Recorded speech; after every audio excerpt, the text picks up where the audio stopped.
Hello students, আমি Nitish sir জ্ঞানজ্যোতি coaching সেন্টারের পক্ষ থেকে তোমাদের প্রত্যেককে জানাই আরো একবার স্বাগত। তো স্টুডেন্টস, আজকে আমি তোমাদের সঙ্গে আলোচনা করব তোমাদের এনইপি থার্ড সেমিস্টার বা 4 ইয়ার আন্ডার গ্র্যাজুয়েট প্রোগ্রামের অধীনস্থ মেজর 5 হিস্ট্রি অথবা মাইনরে যাদের হিস্ট্রি রয়েছে তাদের হিস্ট্রি কিন্তু দুটো সিলেবাস সেম প্রায়।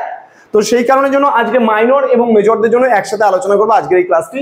তো যারা এখনো পর্যন্ত আমাদের অফিসিয়াল ইউটিউব চ্যানেলটিকে সাবস্ক্রাইব করেনি তারা অবশ্যই চ্যানেলটিকে সাবস্ক্রাইব করে পাশে থাকা বেল আইকন অল প্রেস করে দেবে, যাতে নেক্সট টাইম থেকে কোনো ভিডিও আপলোড করলে তার নোটিফিকেশন সবার আগে তোমার কাছে পৌঁছে যেতে পারে। এছাড়া তোমরা যারা ভাবছো যে অনলাইনে আমাদের সঙ্গে যুক্ত হবে তারা অবশ্যই যোগাযোগ করো আমাদের অফিসিয়াল নাম্বার 6295916282 এবং 7076398606 নম্বরে। তোমাদের টোটাল কোর্স ফি রয়েছে তোমাদের সাধ্যের মধ্যে শুধুমাত্র 1199 টাকা পুরো প্যাকেজ। থার্ড সেমিস্টারের 1199 টাকার বিনিময়ে তোমরা মেজর, মাইনর, এমডিসি, বিএসসি যা যা আছে আর কি থার্ড সেমিস্টারে পুরো প্যাকেজটা পেয়ে যাচ্ছ মাত্র 1199 টাকায়। তো দেরি কিসের, আজই যোগাযোগ করো আমাদের সঙ্গে। চলো শুরু করছি আজকের ক্লাসটা। আজকে যে আলোচনার বিষয় সেটা হলো হু ওয়্যার রাজপুতস, অর্থাৎ রাজপুত কারা। এই যে প্রশ্নটা আছে তোমাদের খুবই গুরুত্বপূর্ণ, দেখবে মেজর 5 বা মাইনরে যাদের রয়েছে তাদের দেখবে যে ইউনিট নাম্বার 1, মেজরদের ইউনিট নাম্বার 1 এবং মাইনরে একটু পিছন দিকে দেখবে সিলেবাসের মধ্যে রয়েছে রাজপুতদের ব্যাপারে পড়তে হবে। তো who were Rajput, age of Rajput, আমরা এগুলো সম্পর্কে ডিটেলসে কিন্তু ধীরে ধীরে পড়বো। তো আজকে হু ওয়্যার রাজপুত বা রাজপুত কারা এই নিয়ে আলোচনা করব।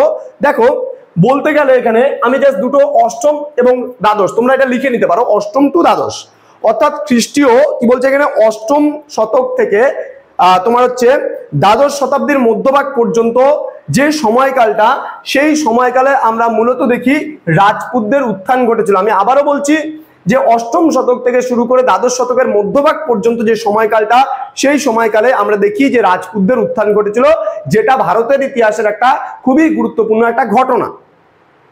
এবার মূলত কোন সময়টাকে আমরা বলছি, এখানে দেখো লিখে দিয়েছি হর্ষবর্ধনের মৃত্যুর সময়ের পরবর্তীকাল থেকে শুরু করে এখানে তুর্কি আক্রমণ পর্যন্ত যে সময়কালটা, সেই সময়কালকে আমরা বলছি এজ অফ রাজপুত, অর্থাৎ বিভিন্ন জায়গায় কিন্তু এই সময় ধরে রাজপুতরা কিন্তু শাসন করছিল বা বিভিন্ন রাজপুত শক্তির কিন্তু উত্থান ঘটেছিল।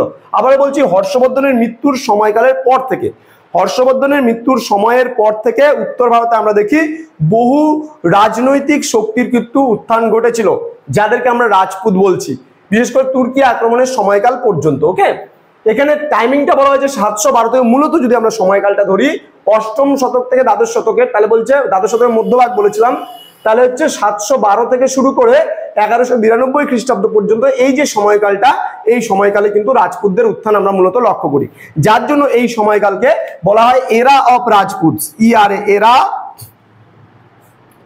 অফ রাজপুতস। ওকে, অথবা বাংলায় বলা হয় রাজপুতদের যুগ বলা হয়, কারণ এই সময়কালের মধ্যেই কিন্তু যত রাজপুত জাতি বা রাজপুত শক্তি, সেই রাজপুত শক্তিগুলোর কিন্তু উত্থান ঘটেছিল উত্তর ভারতে। এইবার আমরা বেশ কিছু রাজপুত শক্তির কথা জানতে পারি, অর্থাৎ এই সময়কালে যে রাজপুত জাতিগুলোর উত্থান ঘটেছিল, অর্থাৎ যে রাজশক্তিগুলোর উত্থান ঘটেছিল তাদেরকে মূলত রাজপুত বলা হয়েছে। এবার এই রাজপুতদের মধ্যে গুজরাটের চালুক্য বংশ ছিল, তারপরে আজমির এবং দিল্লির চৌহান বংশ ছিল, কনৌজের গাহরওয়াল বংশ ছিল, বুন্দেলখণ্ডের চান্দেল্য বংশ ছিল এবং মালবের কিন্তু পারমার বংশ ছিল। এই কটা বংশই কিন্তু রাজপুত জাতির মধ্যে উল্লেখযোগ্য। তো আজকের ক্লাসটা শুধুমাত্র 3 মার্কসের ওপরে ছিল। তো আমার লেখা যে বইটা রয়েছে এই বইটা তোমরা একটু দেখতে পারো। আমার লেখা এই বইটা মার্কেটে তোমরা অ্যাভেলেবেল পাবে। এটা কিন্তু মাইনর হিস্ট্রির জন্য পুরো একবারে কভার আপ করা আছে। ভারতের ইতিহাস 300 থেকে 1206 খ্রিস্টাব্দ পর্যন্ত পুরো ইতিহাসটাই কিন্তু এই বইটার মধ্যে কভার আপ করা রয়েছে। এই বইটা আমি লিখেছি পুরোপুরিভাবে। তোমরা যদি নিতে চাও আহেলি প্রকাশনের এই বইটা নিতে পারো তোমরা মাইনরের হিস্ট্রির জন্য, এবং মেজরদের জন্য আমি আলাদা আলাদা করে নোটসপত্র প্রোভাইড করছি, এবং সেই নোটসগুলো তোমরা আমাদের কাছ থেকে নিতে পারো, যার জন্য তোমাদের কি করতে হবে, সরাসরি যোগাযোগ করতে হবে আমাদের এই অফিসিয়াল নাম্বারে।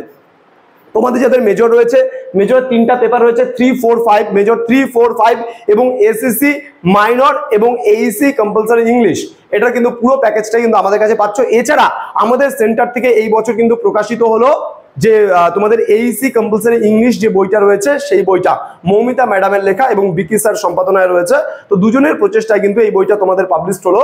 তো এই বইটা তোমরা প্রি বুকিং চাইলে পারে করতে পারো। আমরা 7 তারিখ থেকে স্টুডেন্টদের বাড়ি বাড়ি অবধি এই বইটা পৌঁছে দিচ্ছি। তো স্টুডেন্টস, ক্লাসটি ভালো লাগলে লাইক, কমেন্ট, শেয়ার, সাবস্ক্রাইব করো এবং বন্ধুদের সঙ্গে শেয়ার করো। দেখা হচ্ছে খুব তাড়াতাড়ি আরো একটা নতুন ক্লাস নিয়ে। তোমরা প্রত্যেকে ভালো থেকো, সুস্থ থেকো। Thank you so much. Thanks for watching. After all, thank you.